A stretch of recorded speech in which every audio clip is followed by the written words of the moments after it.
ሰላም የአፍሪ ፊልምስ ወዳጆቻችን እንዴት ናችሁልን? ተመልሰናል። ለዛሬም በቅርብ በ2026 ዓ.ም ተሰርቶ ለእይታ የበቃውን አክሽን ኮሜዲ ፊልም ዘውግ የተሰጠውን ደ ሬኪንግ ክሩ የተሰኘውን ቀውጥ ያበደ ሙቪ ያመጣንላችሁ። እናንተ ብቻ ቪዲዮቻችን ለብዙ ሰው እንዲደርሱልን ላይክ እያደረጋችሁ አበረታቱን። ይመቻችሁ። ሰናይ ጊዜ። ሙቪውም በአሜሪካ መንደር ላይ የቻይና መንደር ተብላ የምትታወቅ አንዲት መንደር ላይ ወስዶን ዋልተር የተባለ የግል መርማሪ ግለሰብ ሰዎች እየተከታተሉት እንደሆነ ማውቆ በድንጋጤና በፍጥነት ለማምለጥ እየሞከረ መንደሩም ላይ ያገኘው ፖስታ መክተቻ ማሽን ውስጥም የጻፈውን ፖስታም ከቶና ልኮ ወደ አስፋልትም ሲወጣ ከየት መጣ ባልተባለም ቫን መኪና ተገጭቶ የገደለው መኪናም እሱን ሆን ብሎ ገጭቶ ገሎም በፍጥነት ያመልጣል።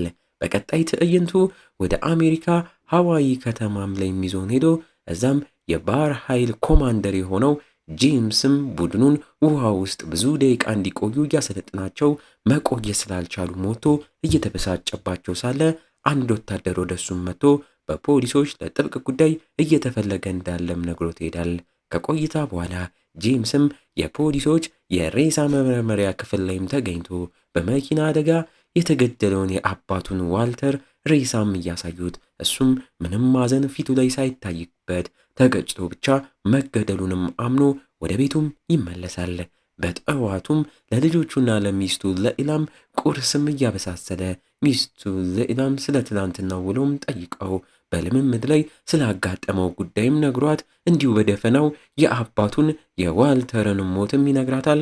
አባቴ እያለ ሳይሆን በሙሉ ስሙም ጠርቶ ዋልተር መሞቱንም ተናግሮም ሲነግራት እሷም ታዲያ በሰማችው ነገር ትደናገጣለች። ሚስትየው ሌኢላ ባሏና አባትየው ዋልተር ከድሮ ጀምሮ እንደማይዋደዱና እንደማይቀራረቡ ብታቅም የአባታቸው ሞት ወንድምክ ማወቅ አለበት ብትለውም ጄምስም ታናሽ ወንድሙን ካወራውና ካየው ብዙ ዓመታትም ስላለፈው ብደውልለትም አያነሳልኝም ይላታል።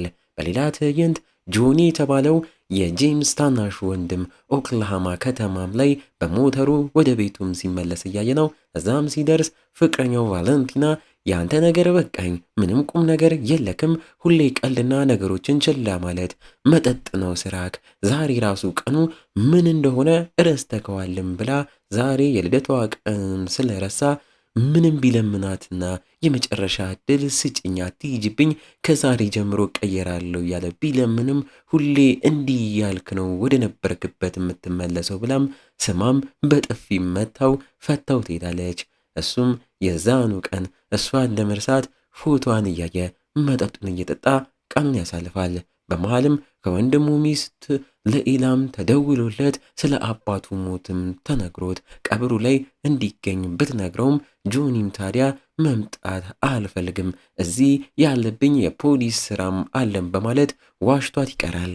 እሷም በስልክ እያወራት ሽንቱን ለመሽናት መጸዳጃ ቤት በገባም ሰዓት ኬት መጡ ባልተባሉ ሁለት ሱፍ ያደረጉ ግለሰብም ከኋላ ደርሰው ቢይዙትም በያዙት ቆንጨራም እያስፈራሩ ከአባትክ ከዋልተር በፖስታ የተላከልክን ዕቃ ስጠን ቢሉትም ጆኒም ግራ ተጋብቶ ተደናግጦ ምንም ፖስታ አልደረሰኝም እያለ እነሱም ከሚፈራው ከእውቁ ከያጉዛ ጋንግስተር ቡድን እንደመጡ በንቅሳታቸው እያሳዩ ሲያስፈራሩት እባካችሁ እያለ የሚለምን መስሎ ሁለቱንም በቡጥ እያለ እያዳፋቸው ውጭ ያለ ሌላ ሱፍ ያደረገም ሰው እየተኮሰም ሲመጣበት እሱንም በአንደኛው ሰው አድርጎ አጋድሞ ሌሎቹም ተጨምረው ሊይዙት ቢሞክሩም እየተፋለማቸው ከኋላም በቀበቶ ሊያንቁትም ሲታገሉ አልያዝ እያለ በማል ከፍቅረኛው ቫለንቲና የተጻፈለትን ለምንም ነገር አትሆንም ለሁሉም ነገር አመሰግንካለሁ ያለችውን ጽሑፍ እያየ እየበገነ ሲቀጠቅጣቸው በዚሁም ቀጥለው ብዙ እቃዎች እየተሰባበሩም እንዳሉም እያየን በስተመጨረሻም የድሮ ከእናቱ ጋር የተነሳውን የሕፃንነቱን ፎቶ ፍሬምም ወድቆ እያነሳው ከኋላም ከጀርባ ያጠፈውን የአባቱንም ቀጣይ ፎቶም እየተመለከተ እሱም አባቱ ዋልተርን እንደሚጠላው እየተረዳን በዚህ መልኩም ከሰዎቹ ይተርፋል። በቀጣይ ቀን የአባትየው የዋልተር የቀብር ስነስርዓት ሲደረግ ከርቀት የያኩዛ እንዲሁም የተለያዩ የጋንግስተር አባላትም ቦታው ላይ እንደተገኙ ጄምስም ዞሮም ይመለከታል። ብዙም ሳይቆይ አልመጣም ያለው ጆኒም ቦታው ላይ ተገኝቶ በእናት የሚገናኙት እህቱ ሃኑማንም አቅፋ በደስታ ሰላም እያለችው ይቀላቀላቸዋል። ገና ከመምጣቱ ከጄምስ ጋር መነቋቆርና እርስ በእርስ መስተዳደብ ሲጀምሩ ጸሎት እያደረገ ያለው ቄስም ሰምቷቸው አፋቸውን እንዲዘጉም ያደርጋቸዋል። የአባታቸው ቀብር ስነ ስርዓት እንዳለቀ ወደ ቤትም ሲሄዱ ጆኒም ጄምስ አሁንም እሱ በሕፃንነቱ ያደገበት ቤት እንደሚኖር እየተረዳ ለካ ዋልተር የጄምስን እናት አግብቶ እየኖረም ሳለ ቺት አድርጎ ማቅጦ ከሌላ ሴት ጆኒን እንደወለደውና የጄምስ እናት በጊዜውም ታዲያ ጆኒንም ጄምስንም እኩል በእናትነት ወደ ቤቷ አስገብታ እንዳኖረችውን እንዳሳደገች እንረዳለን። ተሰብስበው ምግብ እየተመገቡ ሃኑማን የምትሰራበት ቦታ ባለስልጣን የሆነና ከድሮ ቤተሰባቸውን የሚያውቃቸው ስልጣን ላይ ያለው ፒተር የተባለውን ሰው እንደተቀላቀላቸው እናያለን። በምግቡም መሃል ጆኒም ለጄምስ ለጥየቃ እንዳልመጣና የአባታቸውን ገዳይ መርምሮ ለማጋፈጥ መምጣቱን ሲናገር፣ ጄምስ ግን አባታችን የሞተው በድንገተኛ በመኪና አደጋ ነው፣ ሌላ አይደለም፣ አርፈክ ተቀመጥም ቢለውም ጆኒም ስለ ትላንቱ ቤቱ መጥተው ስላጠቁት ሰዎችም ቢነግረውም ሊያምነው ስላልቻለ አንተ ድሮውንም እኔን አታምነኝም፣ እናታችንን ስትከተል እነሱንም ሰዎች ነው የገደሏት ብልክም ይህንን እያወቅ ልትረዳኝ አልፈለግክም ነበር ብሎም ይናገረዋል። ጄምስም በዚህ ንግግሩ እየተበሳጨበት ወጥተህ ካውራኝም ብሎት ይወጣል። ውጪም ባህር ዳርቻም ላይ ወርደው ጭቅጭቃቸውንም ቀጥለው ጄምስም ምንም ዋልተር በሰው ሆን ተብሎ ነው የተገደለው የሚለውን የታናሽ ወንድሙን ጆኒ ንግግር ሊያምን ስላልቻለ ጆኒም ታዲያ እየሰደበው በራሴ ተመራምሬ ደርስበታለሁ፣ የአንተ እርዳታ አያስፈልገኝም ብሎ ተበሳጭቶበትም ይሄዳል። አመሻሽ ላይ መጠጥ ቤትም ተቀምጦ መጠጡን እየጠጣ አልካ የተባለ የበፊት እዚህ ያለ የሚያውቀው ጓደኛ የነበረም ሰው መጥቶ እያወራው አለቃችን የሲንዲኬት ጋንግ መሪ ሚስተር ኬ ሊያወራክ ይፈልጋል ቢለውም ጆኒም ታዲያ ይለፈኛል ሄድም እያለው ሲናገር በሰዎቹም በኩል አስተናጋጇም ታዲያ የሚጠጣው መጠጥ ውስጥ ራስ የሚያስት መድኃኒት ከታበት ነበርና ዞሮበት ይወድቃል። ከቆይታ በኋላም በሚስተር ኬና ሰዎቹም ታስሮም ነቅቶ እዚህ ያለቅ ብዙ የኔን ሰዎች ገለክብኛልም ሲባል ጆኒም ለዛም መልስ ለመስጠትም እየነቃ የኔን እናት ድሮ ያንተ ቡድኖች ስለገደሉብኝ ለዛም እየተበቀልኩክ ነው ቢለውም ሚስተር ኬም በንዴት የእነሱም ምልክት አንገቱም ላይ በስለት እያሰፈረበት 7 ቀን ሰተንካል ተመልሰት ወደ መጣክበት ከተማም ሂድ ካልሆነ እንገልካለን ብሎም አስፈራርቶት ይወጣሉ በለው። በንጋታው ታላቅየው ጄምስም የፖሊሶች መመርመሪያ ቦታም ላይ ሄዶ የፖሊስ መርማሪ የሆነውን ሬይነርት የተባለውን ግለሰብ አግኝቶ ስለ አባቱ አሟሟት በይበልጥ ጠይቆ ቦታው ላይ ነዋሪዎቹ ስለማይተባበሩ እንዲሁም የነበረው አንድ የመንገድ ካሜራም ስለተበላሸ ምንም መረጃም ስላልተገኘ ፖሊሶችም በመኪናም ተገጭቶ ሞቶ ገጪውም አምልጧል ብለው ኬዙን እንደዘጉትም ይነግሯል። አሁን ላይም የሰማው ጄምስም ታዲያ የአባቱ ሲሞት እጁ ላይና ኪስ ውስጥ የተገኙትን እቃዎችም ተቀብሎም ሲመለከት ስለትና ማስታወሻ ወረቀት ደረሰኝ እያገኘ ከደረሰኙ ጀርባ የተለያዩ 12 ቃላቶች እንደተጻፉም እያየ ግራ እየተጋባም ይዟል። ጆኒም በድብቅ በፊት ላይ አባቱ ዋልተር ሲኖርበት የነበረው ቤት ላይም ገብቶ ሲፈትሽም ቆይቶና የተለያዩ ወረቀቶችም ሲያገኝ እዛው አንድ ግለሰብም ሲመጣም ሰምቶም በፍጥነት ይደበቃል። የመጣው ግለሰብ ፒካ የተባለ ወጣትም ሲሆን የዋልተርን ቤትም ሲበረብር ጆኒም ከተደበቀበት ወጥቶ ሰርፕራይዝ አድርጎ ሊይዘው ሲሞክር ፒናም ቀልጠፍ ብሎ እቃ ወርውሮበት በመስኮት ወጥቶም ይፈረጥጣል። መሬትም ደርሶ አመለጥኩንክ በሚል እየጨፈረበትም ቢያመልጥም ጆኒም በቅያስ በአቋራጭ አድርጎ ቀድሞት አፍንጮም ብሎ ዘርግፎም ይዞት ወደ አንድ ቦታ አስገብቶ ማንና ምን ፈልጎ እንደሆነም ይጠይቋል። ፒካም ታዲያ አንተ የዋልተር ልጅ ነክ ወይ? እኔ ለአባትክ ነበረ እምሰራው። አባትክ በድብቅ የሚሰራበት የምግብ የማቅረብ መስሪያ ቤት ላይም እንዳስተናጋጅነት እንድሰራለት ቀጥሮኝ ነበርም እያለም ይናገራል። ጆኒም ይህን ከሰማ በኋላ በቃ ከዚህ በኋላ ደግሞ ለእኔ ነው የምሰራው፣ የምታውቀውን ወዳ ትነግረኛለክ እያለም ይቀጥባል። በሌላም በኩልም ታዲያ የአባቱ የተገደለበት ቦታም የቻይና ታውን ላይ ጄምስም ሄዶ ነገሩን ለማጣራት እየሞከረ ከርቀትም የሚሰራ ካሜራም ስላየ ወደ ቦታውም ገብቶ አሳዩን ቢልም ሰዎቹም ሊተባበሩ ስላልቻሉ በግድ እየቀጠቀጠ የካሜራውን ቅጂም ይቀበላቸዋል። ጆኒና ፒካም የዋልተር ቤት ላይ ተመልሰው ፍንጭ ለማግኘት ሲሞክሩ ሰርፍ ማድረጊያም ያየው ጆኒም ዋልተር ባህር ላይ ሰርፍ ያደርግ እንደሆነም እያለም እየጠየቀ በጭራሽም ሲባል እቃውን አንስቶ ዝቅ ሲያደርገው ውስጥም ላይ ታዲያ ደብቆ ያለ የካርታ ብሉፕሪንት እንዳለና ይህንን ብሉፕሪንትም ላይ የእህቱ ሃኑማን የምትሰራበት የባለስልጣኑ ፒተር አርማ መስሪያ ቤቱ ሎጎም ስላለ ደውሎም ጠይቋት፣ እሷም ታዲያ ቢሮ ስትገባ ካርታውን ቼክ እንደምታደርግለት ትነግሯለች።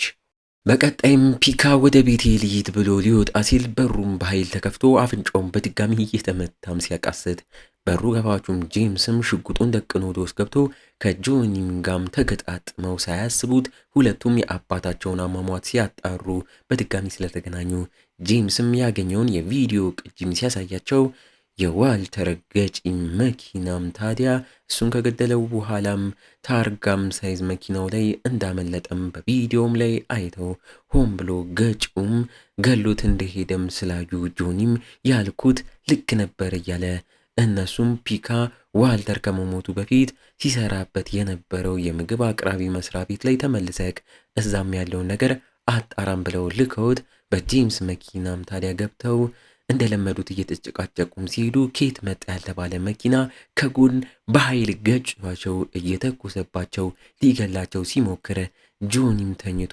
ተኩሶም ሞክሮ እንደምንም ከመኪናው ወርዶ እየተኮሰባቸው ጄምስም በመኪናው መልሶ ሊገጫቸው ቢሞክርም እያቃተው የእሱ መኪና መስታወት ጥይት ስለሚከላከል በዛም ተርፎ እንደምንም አድርጎ ወደ ውጭም ወርዶ ጆኒ አከታትሎ በተኮሰው ጥይት ሁለቱንም መኪኖች ያጋያቸዋል።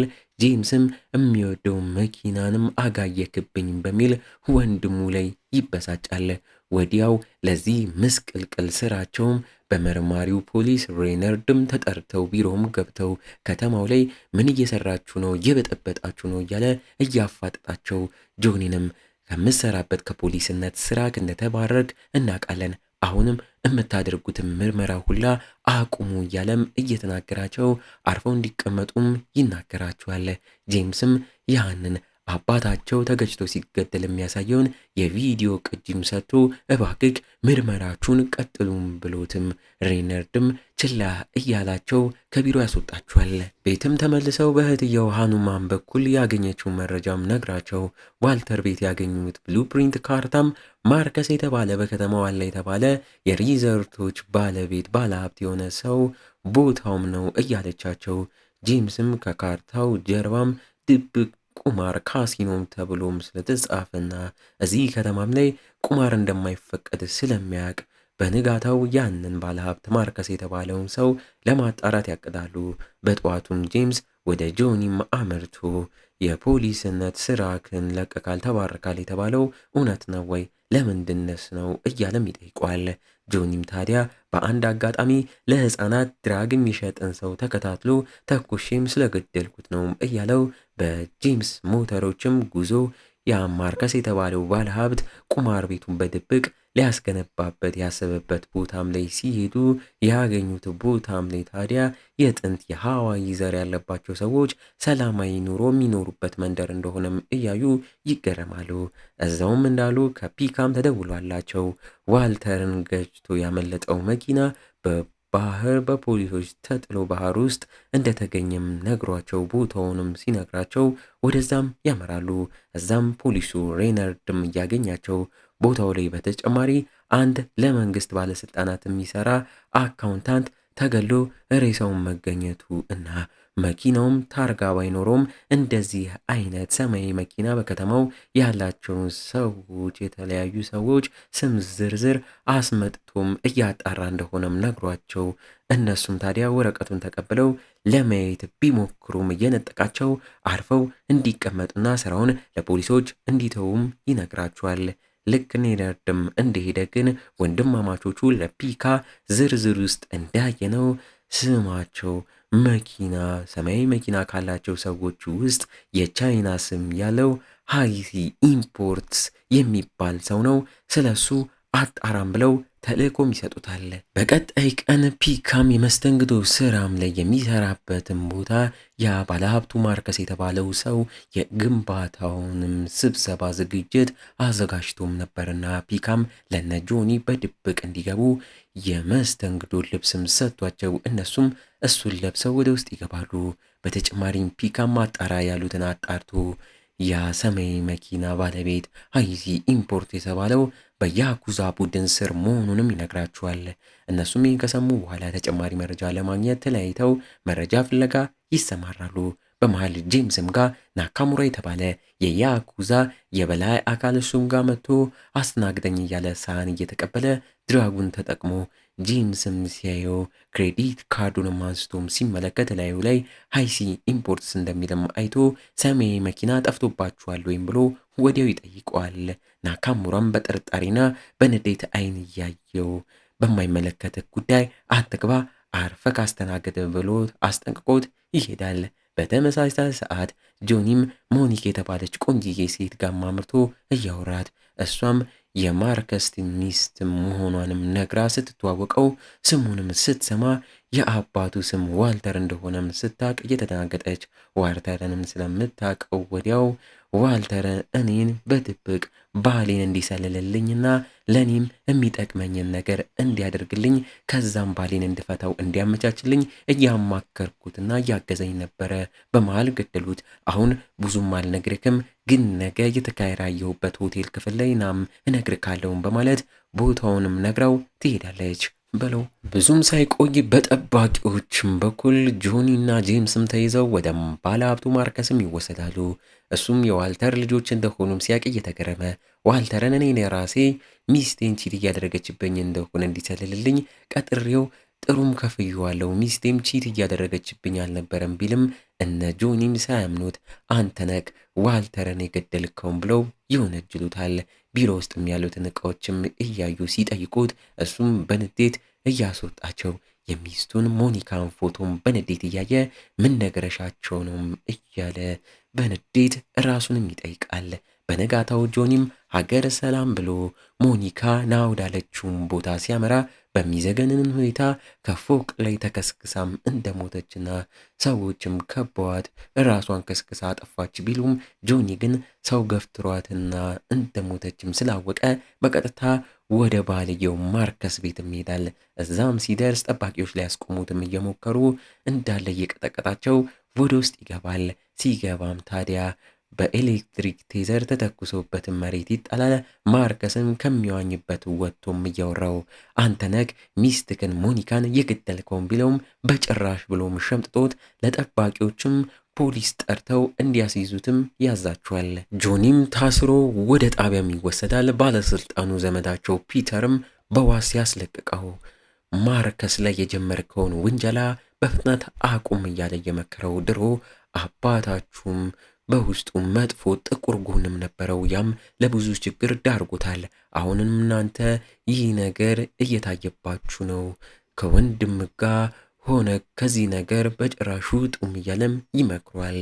ጆኒም ከእስር ተፈቶ ወደ ውጭ እንደወጣ ውጪም ወንድሙ ጄምስም ተቀብሎ ሁሌ ችግር ፈጣሪው አንተ ነህ፣ ሰዎችን በመደብደብ ምንም የምታስተካክለው ነገር የለም እኮ እኔ ሰዎችን እየቀጠቀጥክ የሞተችውን እናትህን የምታስመልስ ከመሰለክ ተሳስተካለም ሲለውም ጆኒም በዚህ ንግግሩ በንዴት ዞሮ ከታላቅ ወንድሙ ጋር እዛው ፖሊስ ጣቢያም ላይ እየዘነበ የለየለት ከባድ ፍርሚያም ያደርጋሉ። የፖሊስ መኪና መስታወት ያደቃሉ በለው። በስተመጨረሻ ግን ታላቅ ጄምስም ረቶት ፊቱን ቅጥቅጥ አድርጎ ያስቀምጠዋል። እዛው ተዳግመው መኪና ተደግፈው ተቀምጠው ጆኒም ታዲያ በሐዘን ተሞልቶ አንተ ምን አይነት ታላቅ ወንድም ነህ? የእናቴ ሞት በአይኔ ካየው በኋላ ገዳዩን እንድናገኝ እርዳኝ ብልክም እምቢ ብለክ ጭራሽ ታዲያ ከከተማው እንዲሄድ አደረከኝ እያለም ይወቅሷል። ቤተሰቤ አንተ ብቻ ነበርኩም እያለ የእናቱን ግድያና ሬሳ ሁሌ በሀሳቡ እየመጣም እንደሚፈታተነው ይነግረዋል። ጄምስም ይህ እንደሰማ እያዘነለት ለራስክ ብዬ ነበርኮ በጊዜው አንተ ነገሩን አክርረከው የሲንዲካት ጋንግስተሮችም አንተን ሊገሉክ ሲሉ ነው እንደዛ ያደረኩት ግን ላደረኩት ነገር ሁላ ይቅርታም ይለዋል። ሰላምም ያወርዳሉ። ካልደፈረሰ አይጠራም ይባል አይደል? ወንድማማቾቹ እንዲህ ተቀጣቅጠው ታርቀዋል። በቀጣይም ቤት እያሉ ለጆኒም ከፈታችው ቫለንቲናም ተደውሎለት የረሳችውን ዕቃ ልትወስድ ቤቱን መታ ቤቱ እንዳልነበረም ሆኖ እንዳገኘችውና ከአባቱም የተላከለትም ፖስታም እንዳገኘችም ነግራው ይህን የሰማው ጆኒም በአፋጣኝ ፖስታውን ይዘሽው ወደ ሃዋይ ነይ እዛ ነኝም ብሏት ለምኗት እሷም ተስማምታ ፖስታ ውስጥ ያለውን ፍላሽም ይዛ ሃዋይም ላይ ትደርሳለች። አቅፎ ሊቀበላት ቢልም ሻንጣን እያሸከመች ሳታቅፎም ትሄዳለች። በመኪናም ፒኮ በተገኘበት ፍላሹን ላፕቶፑም ላይ ሰክተው ለማጣራት እየሞከሩ የሆነ የክሪፕቶ ከረንሲ ዋሌት እንደሆነና ለመክፈት 12 ቃላት እንደሚያስፈልግ ፒኮም ሲናገር ጄምስም ከዋሌት ኪስ ውስጥ ደረሰኙ ጀርባ የተጻፉትን ቃላቶች አስታውሶ አውጥቶ ያንንም ሰጥቶት በዛም ዋሌቱን ለመክፈት ሲሞክሩ ከየት መጣ ያልተባለ ሄሊኮፕተር ከላይ የተኮሰባቸው ሊገላቸው ይሞክራል በለው። ጆኒም በመስኮት ወጥቶ ለማራቅም ሲሞክር ጄምስ መኪናው መንዳትም አቅቶት ሲታገል ጎበዝ የሆነችው ቫለንቲናም ቀይረኝም በማለት የሚገርም የአነዳድ ብቃቷን እያሳየች ከሚተኮስባቸው ጥይት ታተርፋችኋለች። ዋው ቫለንቲና! በመቀጠል 2 በጥቁር ሞተር ላይ ያሉ ሰዎችም ከኋላ ደርሰው እየተኮሱባቸው ይከተሏችኋል። ወዮ! ቫለንቲናም አሁንም በመንዳት ብቃቷንም እያሳየች መኪናውንም የሚገርም አዟዟርም አዙራ ከፊታቸውም አድርጋ ጆኒም እንዲተኩስባቸው ታደርጋለች። ጆኒም ሞተሮቹ ላይ ሲተኩስ እሷም ሆን ብላ መኪናውንም አቁማ ሞተሮቹንም ታጋጫቸዋለች። እነሱም ከመኪናው ጋር ተጠላጥለው መኪናው ላይ የተንጠላጠሉ ማጥቃታቸውን ይቀጥላሉ። ውስጥ ገብተው የፒካ ላፕቶፕ ለመውሰድም ሲሞክሩ ሌላኛውም ቫለንቲናን ለመግደል ሲታገል ጄምስና ጆኒም በስንት ትግልና ውጥንቅጥ ሁለቱንም ሰዎች በቫለንቲና ነዳድ ብቃት ታግዘው አሽቀንጥረው ይጥሏቸዋል። ጆኒም ለዚህ ነው ምወድሽ እያለ ፍቅሩ ቫለንቲናንም እየሳማት ሳለ የሄደው ሄሊኮፕተር ተመልሶ የተኩስ ውርጅብኝ ያወርድባቸዋል። ጄምስም አነጣጥሮ የሚተኩስባቸው ግለሰብ ላይ ተኩሶም ገሎት ሰውየውም ሲሞትና ሲንጋለል አብራሪውም ላይ ጥይት አርፎ አብራሪውም ሞቶ ሄሊኮፕተሯም ትከሰከሳለች። ቫለንቲናም በፍጥነት እየነዳች ከፍንዳታውም ይተርፋሉ። ራቅ ብለው ፒካም ያገኙትን ፍላሽ መመርመሩን ቀጥሎ ባልጠበቁት መልኩ ውስጥ ላይ ዋሌቱ ውስጥ ወደ 112 ሚሊዮን የሚጠጋ ዶላር ለባለስልጣኑ ለሚያውቁት ፒተር ከባለ ሀብቱ ማርከስ በድብቅ እንደተላከም ይደርሱበታል በለው። ይህንንም ካዩ በኋላ ባለሀብቱ ማርከስ ለፒተር ከፍሎ ያንን የሃዋይ ነዋሪዎች የሚኖሩበት መንደር ወስዶ ቁማር ቦታ ለማድረግና የያጉዛ ጋንግስተሮችንም ታዲያ እንደ ጠባቂ ለማሰማራት ማሰቡን ሁላም ደርሰውበት ዶሮሌ ዋርተር የማርከስን ትዳር እንዲመረምር በሚስቱ ሞኒካን በተቀጠረ ሰዓት ይህን ሁላ መረጃም አግኝቶ እንዳስገደሉት እንዲሁም ለፒተር የሚሰራ አካውንታት ለዋልተር መረጃውን የገንዘብ ዝውውሩ ያለበትን ፍላሽም ሰጥተውት እሱም እንደተገደለ ሁላም ያውቃሉ። ይህን ሁላ ስራም ታዲያ ያመኑት የራሳቸው ዘመድ ባለስልጣኑ ፒተር እንደሆነም ይደርሱበታል። ህርፍ እንግዲህ እንዲህ እያለን የዚህ ገራሚ ሙቪ ማገባደጃ ትዕይንቶች ላይ ተቃርበናል። ይህን ቻናል እንዲሁም ተከታታይ ሙቪ የምንለቅበት ፊልም ወዳጅ ዩቲዩብ ቻናልም የኛ ነው። እየሄዳችሁ ሰብስክራይብ እያደረጋችሁ አበረታቱን።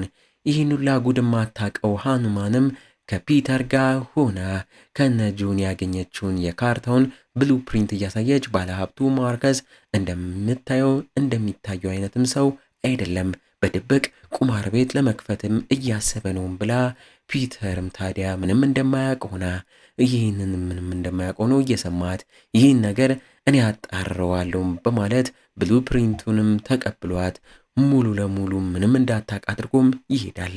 ጆኒና ጄምስም ቤት ተመልሰው እና ለኢላን እያጧቸው ሲደውሉም የለኢላን ስልክ መሬት ወድቀውም እያገኙ ጄምስም በድንጋጤ ቤቱን እየተዘዋወረ ሲፈልግ ልጆቹን ተደብቀው አግኝቷቸው እናታችሁስ እያለም እየጠየቀ መታገቷንም ነግረውት የሚያደርገው ግራ ገብቶት እዛው ከባለ ሀብቱ ማርከስም ቪዲዮም ይላክላቸዋል።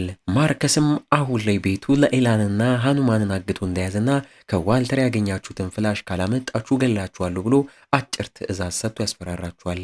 ይህን የሰማውና ያየው ጄምስም በንዴት በድብቅ የጦር መሳሪያ ያከማቸበት ቦታም ላይ ጆኒን ወስዶ ቦታው ላይ ብዙ ገራሚ መሳሪያዎች እንዳሉም እያየን የቻሉትን ሁላ ታጥቀውም ይወጣሉ። አመሻሽ ላይ የማርከስ መኖሪያ ቤት ላይም ደርሰው በድብቅም ገብተው ጆኒ ከፊት አንድ በአንድ ጠባቂዎቹን እየገደለ ሲገባ ጄምስ ከኋላ በስናይፐር እሱን እየተከተለም እየገደለለት ይጨርሷቸዋል። የቦታውን መብራት ሲያጠፋፉት እታችም ታዲያ ከጠባቂዎቹ ጋር ያለው ማርከስም ተናግጦ የቀሩትን ጠባቂዎችም ገለው እንዲያመጡለትም ይልካል። እነሱም ታዲያ እንደተባሉት ወደ ላይም ወጥተው ወደ መዋኛው ቦታም ወደ ገንዳውም ሲገቡ እንዳለ ባልደረቦቻቸው እንደተገደሉም እያዩ ጆኒም ከኋላ ደርሶ እየተፋለመ እየገደላቸው በመነጋገሪያው ሬዲዮም ለማርከስም ታዲያ መጣንልክ ጠብቀንም ይለዋል። ማርከስም እየተደናገጠ የቀሩትን የያኩዛውን ናካሙራንና ሰዎቹን ደግሞ ይልካቸዋል። እነሱም ከጄምስ ጋር ተገናኝተው በመጡበት በጠባቡ መንገድ ጄምስም በንዴት እየተፋለመ እንዳለ ሲጨፈጭፋቸው እያየ ነው። ጨራርሶ ጆኒም ደርሶ ያረጋጓል። በቀጣይም ታዲያ ቤዝመንት ላይም ገብተው ለኤላና ሃኑማንንም ከታሰሩበትም ፈተው ያተርፏቸዋል። ጆኒም ታዲያ ማርከስንም ፈልጎ ለመበቀል እዛውም ሲቀር ለኤላም እርዳው እኛ በራሳችን እንወጣለን ብላም ለባሏ ጄምስም ነግራም ታስቀሯለች። ጄምስም ሲመለስ ከናካሙራም ጋም ተገናኝቶ ከባድ የተኩስ ልውውጥ እያደረጉ ናካሙራም ድራጉን እየሳበ ተኩስም ሲተኩስ ቆይቶ ጥይትም ሲያልቅበት ሻሞላውንም አውጥቶ በዛም ለመፋለምም ቢሞክርም ተረድቶ ጄምስም በሚዘገንን ሁኔታ በራሱ ሻሞላም ወቅቱም ይገለዋል። ጆኒም በጀልባው ሊሸሽ እያለ ያለው ማርከስ ጋም ደርሶ ሽጉጥም ሲተኮስበት ተንደድሮም ጥሎት እዛው የተፋለመው ዕቃ እየተወራወሩ በመሃል ማርከስም በመርከብ መጎተቻ ብረት ጆኒን ወቅቱም እያንገላተው ተኩሶ ሊገለው ሲቃረብ ጆኒም በእጁ የያዘውን ቦምብ ነቅሎም ጥሎ ተንደድሮ ወደ ውሃ ውስጥም ወደ ባህሩም ይገባል። ቦታውም እንዳልነበረም ሆኖ ይፈነዳዳል። ጄምስም እዛ ደርሶ ባህር ውስጥ እየዋኘም ገብቶ እየሰመጠ ያለው ወንድሙ ጆኒንም አትርፎት ወጥቶ ከርቀት በፍንዳታው የሞተውን ባለሀብቱን ማርከስንና ቃጠሎንም ይመለከታሉ። ዋው! በስተመጨረሻም ትዕይንቱ ላይ በድብቅ ይህን ሁላ ወንጀል ሲሰራ የነበረው ዘመዳቸው ፒተርም በመርማሪው ፖሊስ ሬንደርም ታስሮም እየተወሰደ እነ ጆኒንም እያየ እኔ ለእናንተ ባሰብኩ ቢልም የሚሰማው ማቶ ታስሮም ይወሰዳል። ባህር ዳርቻ ላይ ሙሉ የጄምስ ቤተሰብ ሃኑማንና የጆኒ ቫለንቲናም በተገኙበት ሁሉም ባህር ወርደው እየተዝናኑ ጆኒም የእናቱን ፎቶ እያየ ከዚህ አንቺ እንድኖር ከመፈልጊበትም ቦታም ስለራቁ ይቅርታም እያላትም እዛው ሚስተር ኬም ደርሶ እንኳንም የኛ ተቀናቃኝ የሆኑትን የያኩዛን ጋንግ አስወገድክልኝም እያለ እያመሰገነው ከዚህ በኋላ ከፈረክም አለመሄድም ትችላለክም ብሎት በወረቀትም ለእናቱ ሞት ተጠያቂ የሆነውን ግለሰብም ስም ጽፎ ሰጥቶትም ይሄዳል። ጆንም ያንን ወረቀት ለጄምስ እያሳየው ጄምስም ሰውየውን ለመበቀል አግዝ ካለው ግን አስተውል፣ ዋልተር ለአንተ ፍላሹን የላከልክ ወደዚህ ወዳደክበት መንደር ዳግመኛ እንድትመለስ ፈልጎ ነው የሚለዋል። ጆኒም ታዲያ የእናቱን ገዳይ የተጻፈበትን ወረቀት እሳት ውስጥ ከቶ አቃጥሎ ከበቀል ወጥቶ ሰላማዊ ኑሮ ከፍቅሩ ቫለንቲናና ከወንድሙ ቤተሰቦች ጋር ለመኖርም ይወስናል። ዋው ሙቪ! እና እንዴት ነው ፊልም ወዳጆች? ሙቪውን ወደዳችሁት? ቀውጢ ነው አይደለ? አልናችሁ እኮ እኛ ገራሚ ሙቪዎችን ብቻ ነው የምናመጣው። በቀጣይም ቶሎ በዚሁ ቻናል እንድንመለስ ከፈለጋችሁ ላይክ እና ሰብስክራይብ ማድረግ እንዳይረሳ። እስከዛው ግን እንደ ሁልጊዜው ቸር ቆዩልን።